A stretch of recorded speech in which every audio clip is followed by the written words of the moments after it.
If you practice these 7 specific tricks with me for just 1 minute each, you will physically reprogram your tongue for English fluency. Even if you currently think that speaking fluently is basically impossible for you. Let's go. We were right over here pouring our rare beers. We were right over here pouring our rare beers. Now, what difference have you noticed between these 2 clips? Surely you've heard the R sound. We were. Yeah, this r sound that you produced without touching your palate. Also, I connected the 2 words. We were right. We were right. We were right. Yeah, this is because when similar sounds are next to each other, what do? You put them together. English is a very lazy language, and so whenever you need to use the same sound twice, you do some economy and you only use 1 sound.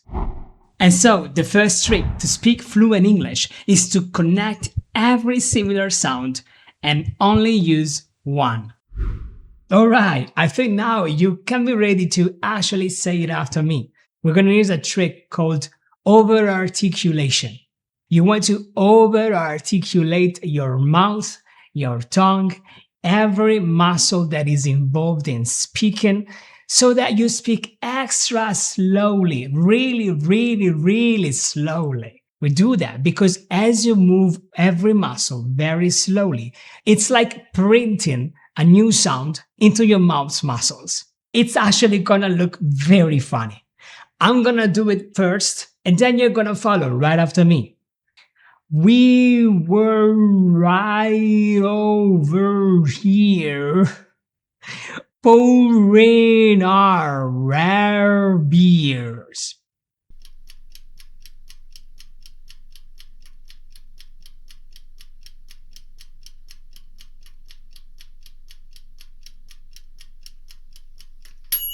Yeah, I think you made it. And so now it's time to actually say it at regular speed. We were right over here pouring our rare beers.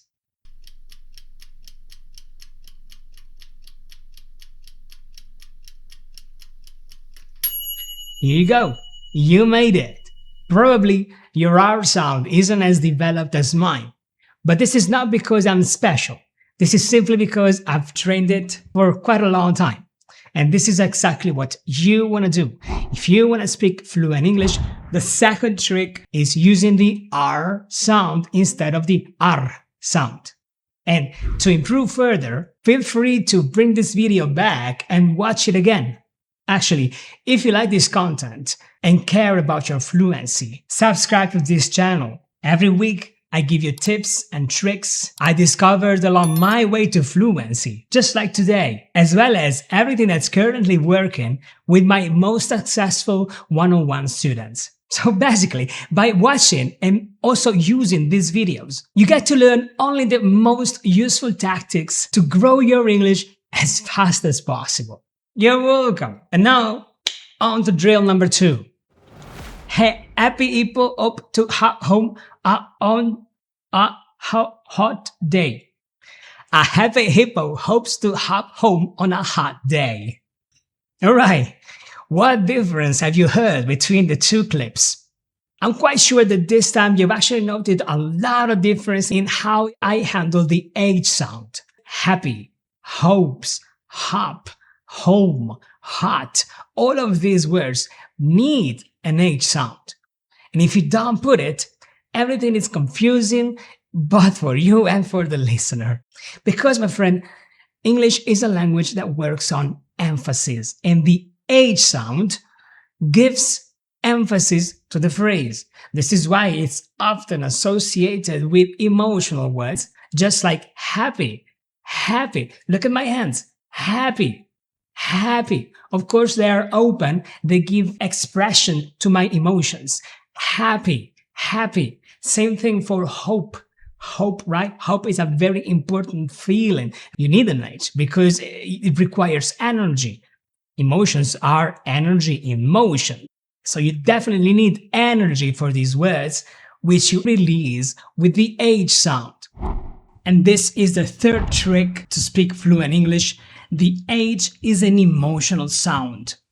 Now here it takes some practice because not only do you need to actually say the sound, but you need to control it. There are some times where you need more emphasis, which is connected to more emotions, more energy, and sometimes when you need less energy. In this particular phrase, for example, the word happy contains a lot of H because you need a lot of energy. Happy. Same for the word hot, which, by the way, you don't say hot. You say with an open mouth because, once again, the energy of the word is big. Yeah, you want to imagine it exactly something like this, because this is what you feel when the day is very, very hot. All right, so now let's actually say this together. Once again, we're gonna over-articulate everything, and you're more than welcome to replay this part over and over until you finally understand what I mean. A happy hippo hopes to hop home on a hot day.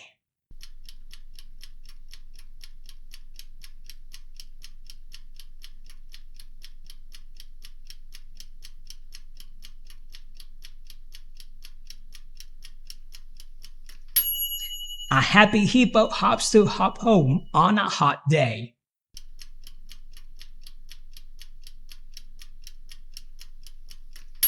I feel like I'm almost hearing you. I think you made it this time. Good on you, my friend. And if you did, you truly deserve a glass of water. So have a toast with me. And now, on with the next drill. 3 thieves. Tactful. Talked of throwing their things away. 3 thieves, though thoughtful, thought of throwing their things away. Alright, here probably the difference was quite staggering, wasn't it? This is because we're using a classic TH sound. It sounds very tricky because most of the languages out there don't actually have it. For example, in Italian, the H is silent. We don't say it in Italian. And so, of course, the result is a simple T sound for most of the words. And then, of course, there are some words like three that many people pronounce as free or tree and some other variations. This is simply because we don't know how to actually make it. You already know that you gotta put your tongue in the middle of your mouth, right? This is something you already know. And you're probably wondering, but Albert, why do these people put their tongues in the middle of their mouth and they're not afraid of catching it with their teeth?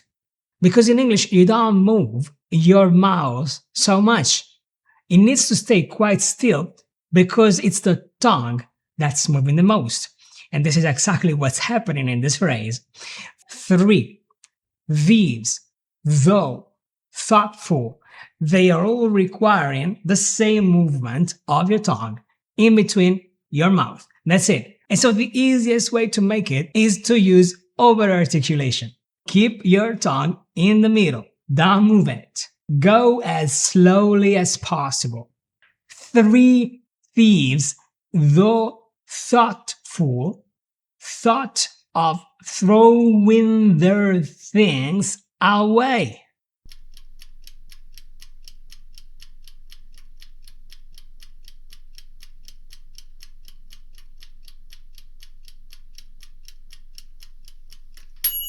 Three thieves, though thoughtful, thought of throwing their things away.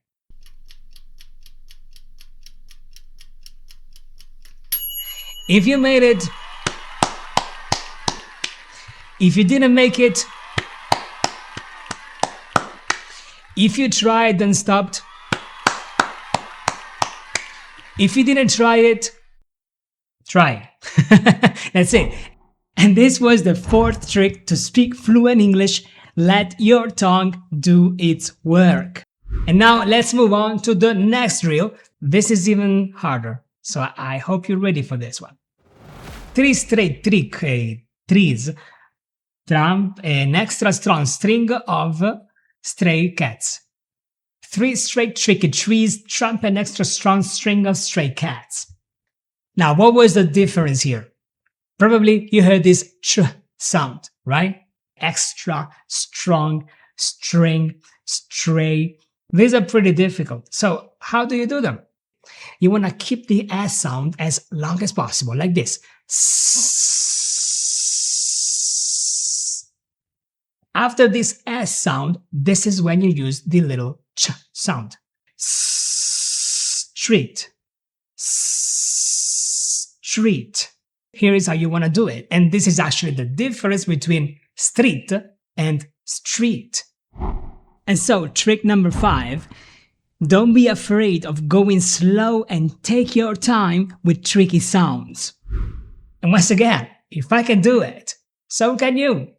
And so now, the simplest way is going as slowly as possible. I hope you're ready. 3 straight tricky trees trump an extra strong string of stray cats.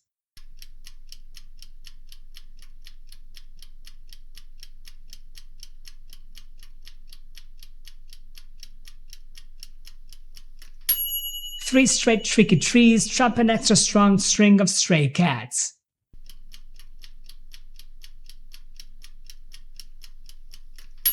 I have a feeling that this time went a little better, right?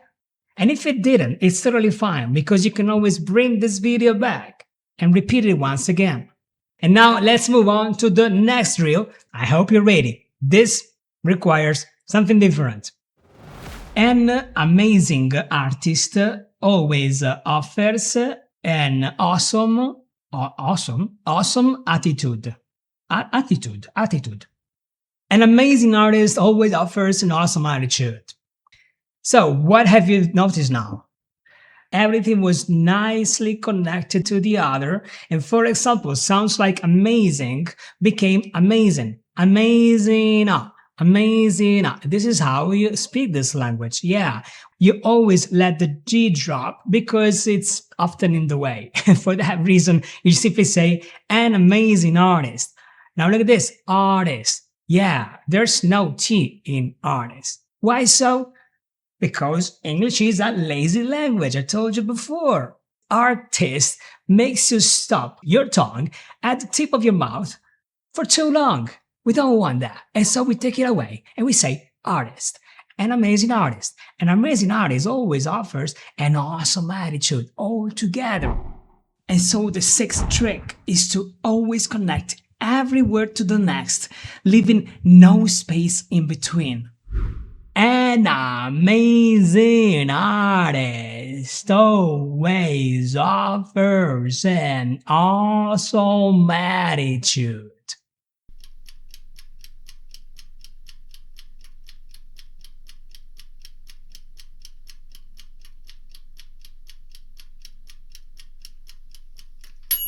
An amazing artist always offers an awesome attitude. Now here, if you tried with me, you probably had some problems with the last word, attitude, right? There's this sound, this there's this sound that doesn't sound easy, right? That's okay, because I prepared a video for this. As soon as you finish this one, I want you to go watch it because it's gonna actually teach you this exact sound. But now, if you're ready, let's go to the last of the tricks for today's video. A disastrous day is not a disastrous you, as long as disaster does not decide your strategy. A disastrous day is not a disastrous you, as long as disaster doesn't decide your strategy. Now, of course, this being the last of the tricks is also the hardest, right? This is because it contained negative contractions, which is something that most English learners really struggle with. Contractions depend entirely on how much emphasis you want to give to your phrase. The more the emphasis, the more the word is heard. For example, a disastrous day is not a disastrous you is more emphatic than a disastrous day is not a disastrous you, which is more emphatic than a disastrous day isn't a disastrous you. Because the not particle is heard less and less.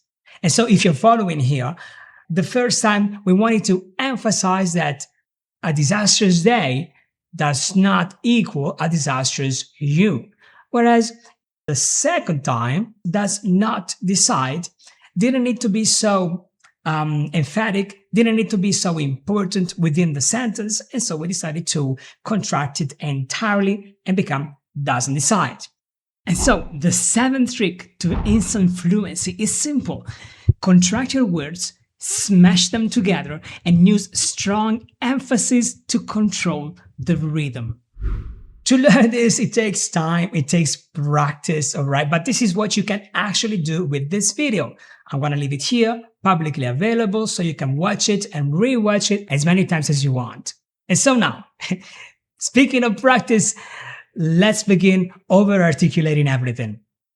A disastrous day is not a disastrous you, as long as disaster doesn't decide your strategy.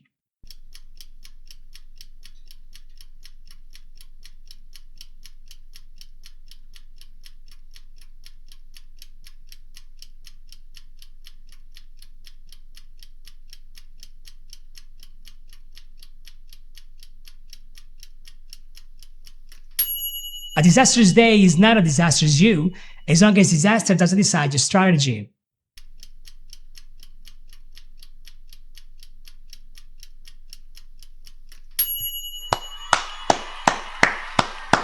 This is if you made it. This is if you didn't make it because it means that you tried. This is if you tried. And this is if you're thinking about trying. Now your tongue is completely warmed up. But let me ask you this. Can you actually understand when natives speak at full speed? There's one specific hidden sound that natives use to crush words together. And if you don't, fast English will always sound confusing. So in this video, I'll show you what this sound is and how I use it to speak with confidence. I'll catch you there. Cheers.